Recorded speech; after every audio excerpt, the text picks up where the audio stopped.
How your customers start the process in Pre-Approve Me is dependent on what phase in the process they currently are living. Now, if you haven't taken a loan application from them, or they're just a raw lead, somebody that you're trying to share the app with, you'll want to watch our share video, which will teach you how to use this share modal or the share functionality on the mobile app itself.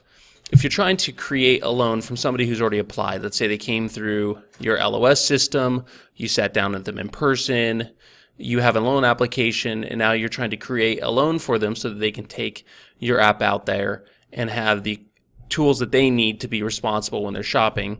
You're going to do that by going to the website, click on loans, and then create a new loan. Now, of course, we have integrations with Point, with Encompass. We can integrate with several CRMs. So there's ways of automating this process, but for the purposes of this video, we're going to show you how to create a new loan through the loan functionality here built into the website.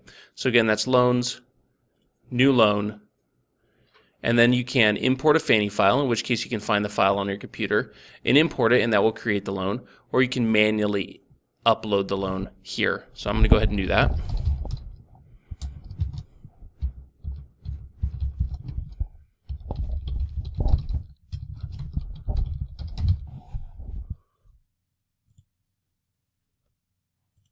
Select a qualified loan program type, and just make sure the basic data here is correct. Remember, this is the information we're going to use to determine whether or not the client's qualified for a home loan. So your default purchase price, your down payment amount, your rate adjustment. Then you're going to go ahead down here and you're going to add in the borrower's income. Maybe give it a name.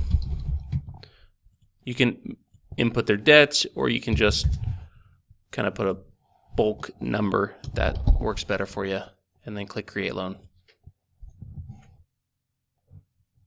So now I've created the loan. I'm going to be in here. I want to verify one thing above all else. Now, if this is a customer who is a purchase and they're going to be using the system, I want to double check the loan officer approved scenario and make sure they are qualified. Okay, make sure they're qualified.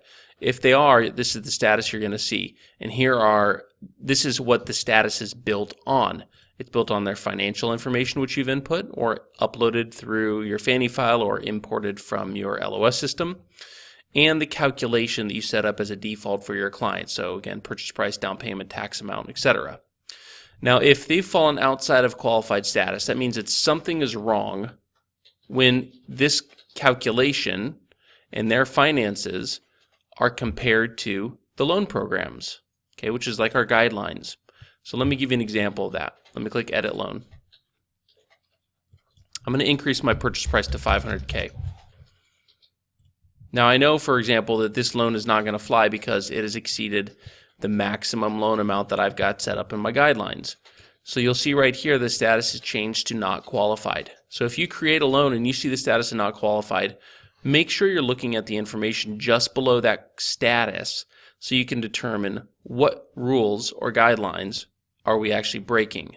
In this case, our DTI is too high, 73%, and our loan amount exceeds the maximum per amount, or the maximum amount allowed. So there are two ways of fixing this, right? You either have to fix the calculation, in which case you're going to need to lower the loan amount to, or the purchase price / loan amount to get these in alignment, or you're going to need to update your guidelines. Okay, so I could easily reduce this to 300K and watch my DTI and my loan amount fall into the right slot. In this case, I'm just going to show you how to adjust the guidelines. Okay, I'm going to go over here. I'm going to click Loan Programs. And I'm going to go scroll down to, in the Loan Program section, when you find the program that is selected, which is the one indicated by the calculator, I'm going to scroll down to my restrictions. And I'm going to actually adjust these. I'm going to allow for an 80% back end and a $500,000 purchase price. And then I'm going to save these changes. Now, of course, this is a fake scenario, guys. I don't know of an 80% DTI that's allowable or a $500,000 conventional loan, at least not in Oregon.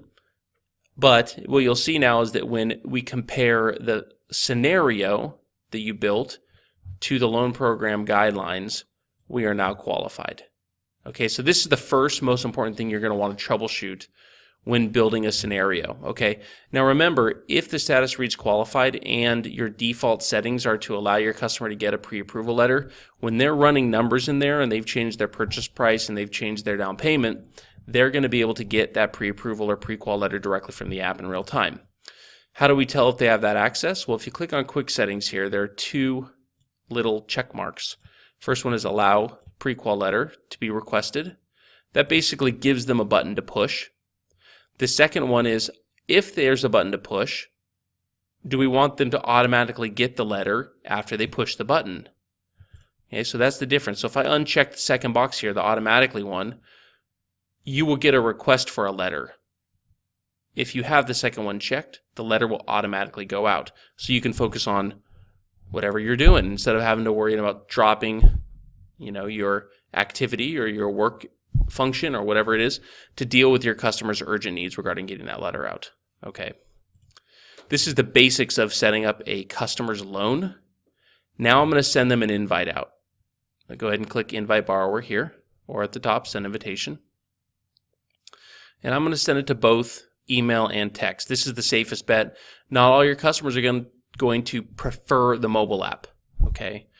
You give them the ability to log in on the website and log in to their phone, and they will thank you later. Go and click Send that. Now you'll see I'm going to get a text here in about a second.